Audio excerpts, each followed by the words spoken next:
Good afternoon, everyone, and thanks for tuning in to SBAM's Small Business Briefing. I'm Sarah Miller, Vice President of Operations, and I'm joined by my frequent guest co-host, Kelly Saunders. Good afternoon, everybody. Kelli Saunders, Vice President of Policy and Engagement, and I am filling in for Brian today, who is on the road. And Sarah, I think we have a new member to welcome, so I'll kick it back to you to do just that. All right, well, thanks for being here, Kelly. And we do want to welcome one of our new members. They are Yoder Signs and Designs, and the owner is Linda Yoder Wayne. So welcome to SBAM. And if you're not a member yet and you're tuning in, I encourage you to join today. All right, so Kelly, we're gonna kind of start off today's show by looking at a budget item we previously covered, and that is the increase in the tax on marijuana. So as a reminder to our viewers, this tax increases the wholesale tax to 24%, and it came to be as part of the roads deal. So there are a lot of rumblings about this lately. Kelly, what can you tell us? Yeah, we were obviously in the middle of the budget discussions, at least that evening, but also just keeping you updated as how that plan came together. I thought we'd revisit the budget negotiations as far as it came to marijuana. We know that the marijuana industry was quite loud when that 24% number was thrown around. They came together at the Capitol to rally against that, but really the deal had been baked by that point to include it as a part of the roads deal. There is some skepticism amongst the general public about being able to take in that $420 million a year in order to help fund that roads deal. And so now the cannabis industry is coming together and asking the legislature to help kind of take the edge off of that 24% wholesale tax to find a way to bring the industry in line. There's various facets of the cannabis industry, and obviously we're industry agnostic, but we do like to see how rules and regulations go into place when it comes to various industries. So I thought I'd go over just a little bit of what's happening now that this 24% tax is coming our way here in Michigan. So there's obviously a lot of strain and stiff competition and impending angst with this new tax. And so the marijuana industry is asking state lawmakers to broadly limit new business licenses and restrict currently unregulated synthetic alternatives. And so there is a state Senate panel on Wednesday of last week that began debating a new set of bills that would do just that. And so the proposal is actually being put forth by Senator Sam Singh, who's out of East Lansing, and it would indefinitely prohibit the state from issuing new licenses for testing labs, transportation companies, and any growing operation cultivating more than 150 plants beginning in 2026. It would also cap the number of retail marijuana stores in a given municipality to not more than one for every 10,000 residents, and existing businesses in towns over the limit would continue to operate, but the state could not issue new retail licenses in any municipality that is over that ratio. And so other bills would move synthetic and hemp-based marijuana mimicking products under the authority of the Cannabis Regulatory Agency, which is under Lara. And then Michigan voters did legalize recreational marijuana, just for a little history check here, in 2018. And then retail sales did begin in 2019. And after the expansive growth that that industry has experienced, sales have plateaued. And the industry observers say that means the market is nearing saturation, which our members have been telling us as well, that are part of our membership in this industry. So that oversupply and the stiff competition between new businesses has led to rock bottom prices and left some large chains in a precarious financial position. We do know that there are about 13 marijuana businesses that are currently in receivership in the courts. And so the legislation does aim to overhaul the state's voter-approved marijuana law, which does require a three-fourths approval from both the House and the Senate if this were to move forward. And marijuana business owners would benefit from this legislation, they're saying, but it would also stifle competition in the sector because those licenses would be limited. So we'll continue to watch this in the future, but just wanted to kind of bring that background on the budget piece, that We knew that this was a bone of contention. We knew that the industry was saying there's no way 420 million could be created for the roads within this. And now they're going back to the legislature to kind of right size some of that and kind of make it hurt less as it comes into effect in the new year. All right, we actually have another topic that's directly related to the budget, this time in education. So I think we're kind of used to seeing in the news an increased pressure on our education system to perform. Certainly something that you hear time and time again. So tell us what's happening related to that in the policy bucket. Yeah, there's a really interesting editorial in the Detroit News this weekend talking about how we've seen increase year after year in our education system. You'll hear that per pupil funding language thrown around, and nobody has argued that our education system has needed more money, but also where are the results for our kids with that money going into those pupils into that classroom? And so there was this comparison, if you will. Mississippi was kind of in the same situation, about 10 years ago, where they were in the bottom lagging in the United States when it came to performance in our education system.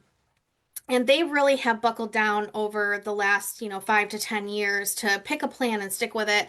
Very metric based, focused on narrowing the curriculum specifically in reading, and it has really pushed their trajectory in a more positive light where they're now in the top 20 for education system.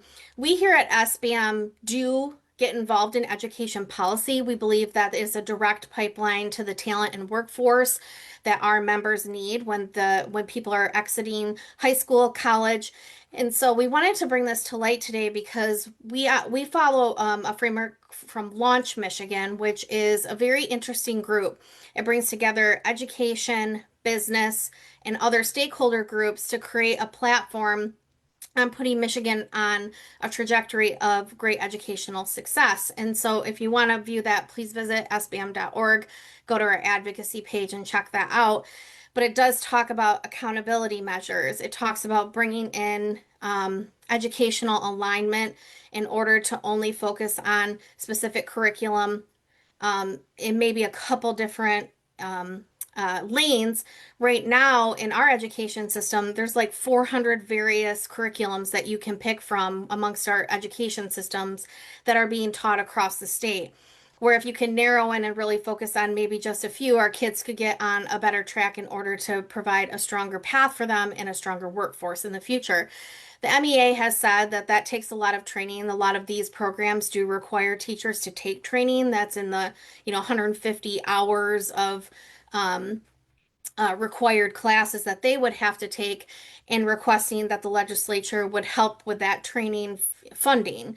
And so really this is just bringing awareness to that while we can talk about how our education standards are declining, there has to be some sort of movement at the state level to not just provide funding, but to also put those metrics in place so that our kids are on a better path. And so you'll see us continue to be involved in these discussions.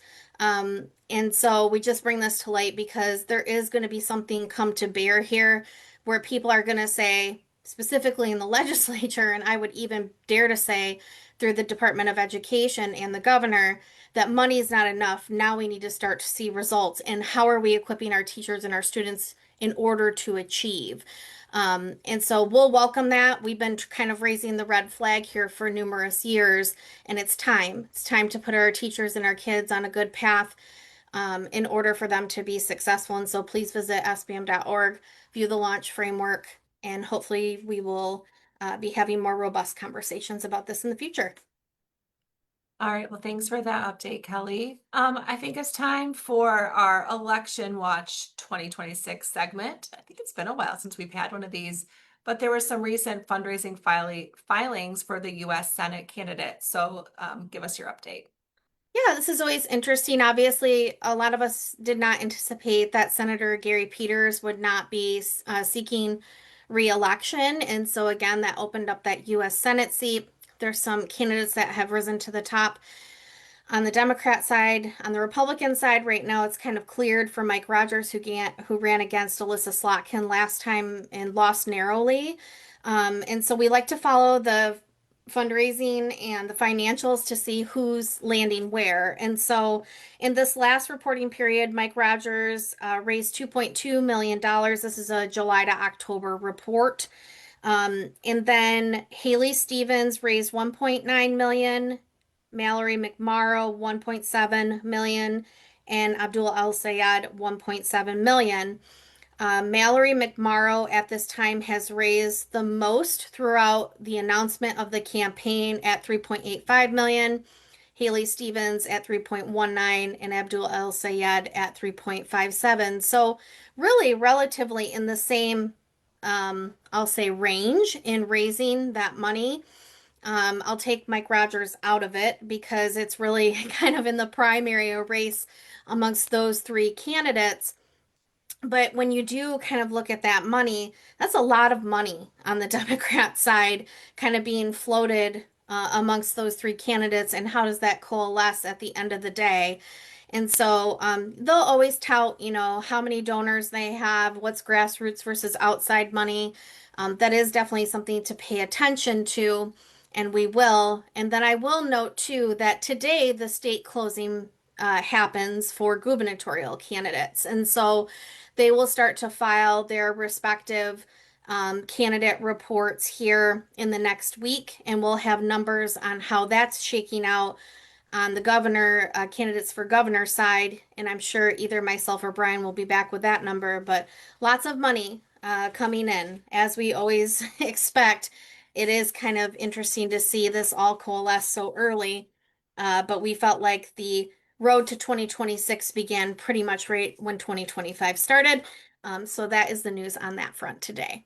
All right, well, thanks, Kelly. Let's switch gears to federal news related to tariffs, specifically on automakers. There was some new news that the Trump administration shared on Friday. Yeah, so obviously tariffs are always at the top of the news list when it comes to imports and exports. But the White House on Friday extended a 5-year arrangement that eases tariffs on the automakers assembling vehicles in the United States and provided details on a 25% tariff on medium and heavy duty trucks, which is set to take effect on November 1st. So, the extension of the offsets that allows automakers to reduce what they pay in tariffs on imported car parts previously had been scheduled to sunset after 2 years. And this step is considered a victory for the automakers that have lobbied to mitigate the fallout of the record level import in taxes, and that's how they state it. So, in April, the Trump administration announced a relief measure for automakers that manufacture and sell in the United States, and that allowed automakers to offset part of the 25% tariff imposed on imported parts. And so, under that measure, automakers could claim an offset worth of 3.75% to the manufacturer's suggested retail price of the U.S. assembled vehicles. So under Friday's proclamation that the Trump administration made, this 3.75% offset would continue to 2030, and that will give manufacturers more time to adjust their supply chains before seeing the full impact of the 25% part um, levies. And so we just like to make sure that this is front and center on that news. We know obviously, tariffs do affect the broad scape of um, here in Michigan because the autos are such a huge part, and suppliers, smaller manufacturers work with obviously the respective autos. And this was good news for them over the weekend, and we will see how that all shakes out in the future. All right, speaking of autos, another item that we've covered extensively in the past is electric vehicles, the cost of them, the impact on the market. And there's an interesting trend we're starting to see that we kind of may have predicted when this boom began. So tell us a little more. Yes, one thing that we have always said is that you can't, I'm gonna use a pun, drive the market where you want it to go. You really have to listen to consumers and what they're telling you is preferable and what they can afford at the time of these things, emerging technologies coming to fruition. And so we at SBM have always said emerging technologies are really important, but they have to be based in a way that makes it suitable so that they're going to sustain after they are implemented. And so the push towards EVs, no problem in people that at that time could afford them because they were so priced out of the market that most people couldn't. Now we're seeing heavy discounts on new electric vehicles and buyer skepticism, mainly because of their durability, but also because of the push down in EV prices, which experts say opened up a traditionally pricey market. So while new EVs on average cost about 9,000 more than similar gas models, prices on used EVs now are competitive with their internal combustion counterparts at $680 higher on average. And so the used market is one area where you can find an affordable EV. So kind of still pricey on the new end, but when people are selling them, they have to bring the price way down because they can't sell them. And so people are starting to be able to have access to them because the price is coming down. So in September, the average transaction price for a new EV was $58,124, while the average listing price for a used EV was $34,575. And the lower price tags could be key to winning over this unenthusiastic market. That's what they're betting on. And so it's just interesting to kind of watch it. It's the loss of the $7,500 tax credit, obviously, from the feds. Is that having something to do with it? That's to be determined. But discounts on new EVs, the draw of new tech featured in new models, and the lack of consumer confidence in the lifespan of the EV batteries are top factors for driving those prices down due to a survey that was conducted. And automakers are cutting prices and offering substantial lease incentives to stay competitive within this market. And so we'll continue to watch this too, but it is kind of one of those I told you so moments when we're saying you have to listen to consumers. And so now they are listening to consumers because they need to get these things off their lots. And also people that may have bought them that are opting for a newer version of an EV, or maybe they're going back to gas, are saying, I need to be able to sell this thing. So it's going to be interesting to see how this market plays out in the future when it comes to Michigan, which is we all like our cars. We drive our cars here in Michigan. How does that play moving forward? But we do like to take some victory laps when it's kind of a I told you so moment, and this is kind of one of those. All right, well, thanks for that. All right, Kelly, it's time for a little fun fact. So I learned something new from you, and I Yes. think you're going to share it with the rest of our viewers here. And Kelly, why do house bills start at 4001?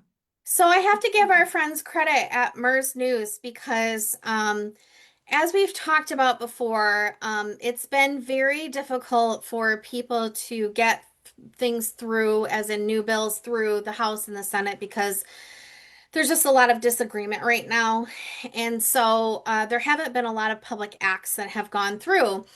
And so our friends at MERS News have dove into a history lesson that I thought I would share with our viewership because it was fascinating to me. So if you're a history nerd or a political science nerd, this is going to be right up your alley.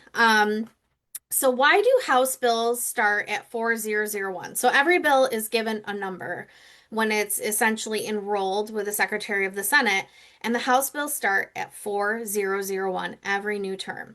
So every odd number year, regardless of whether the Senate is starting a new term or not, both the House and the Senate wipe clean their slate of bills and introduced by the previous legislature.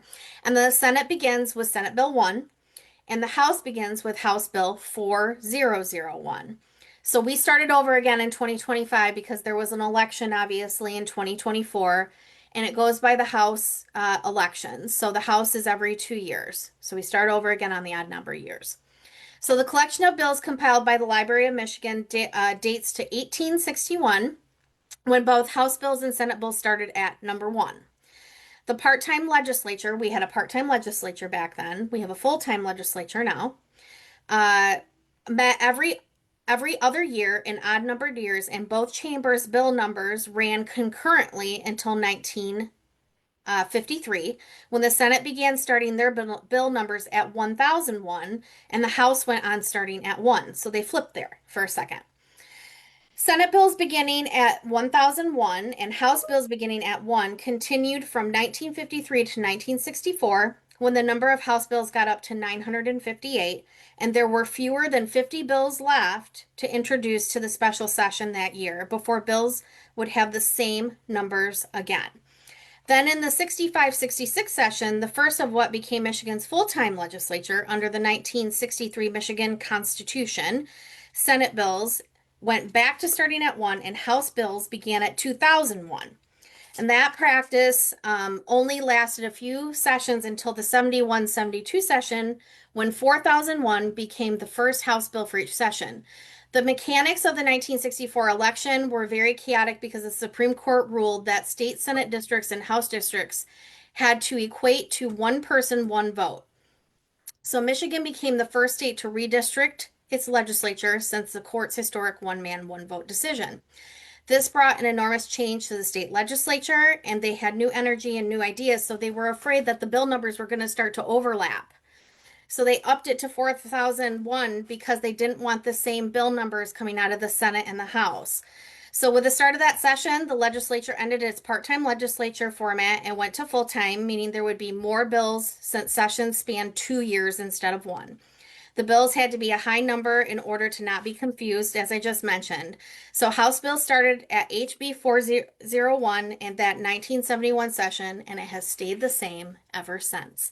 And so that is your history lesson today with SBAM. I found it fascinating on how this came to be, but again, I'm a big nerd. So, And you never know when this might be your next like trivia question, or someone in your life might ask, "Why is that?" And now you have the answer. and I'm sure some people say there's numbers on bills I don't understand. And so Yes. I thought it was very fascinating. I know a lot of people who listen to this program are interested on the advocacy side. And so I thought we would share that fun fact today, as Sarah, you and I always like to have a little bit of fun on these briefings. And speaking of fun and also education, we have a couple of opportunities that we want to make sure you're aware of with our Road to 2026 candidate series. So, as a reminder, we have invited all of the major party gubernatorial candidates to join us for a sit down conversation. We've already had one with Mayor Mike Duggan. We have two more coming up here in the next few weeks. So, Lieutenant Governor Gilchrist, Lansing area on October 28th, and Senator Eric Nesbitt in Oakland County on November 3rd. So, sbam.org/candidate series will get you information on both of those. We would really love to have you there. This is a really good opportunity for you to become informed and engaged as we do make this really big decision in choosing our next governor. So join us And I there. will say too, we'll have some exciting announcements after that November 3rd date with Senator Nesbitt. We already have some lined up for December, January, and February, but we cannot announce those yet as we work those respective campaigns.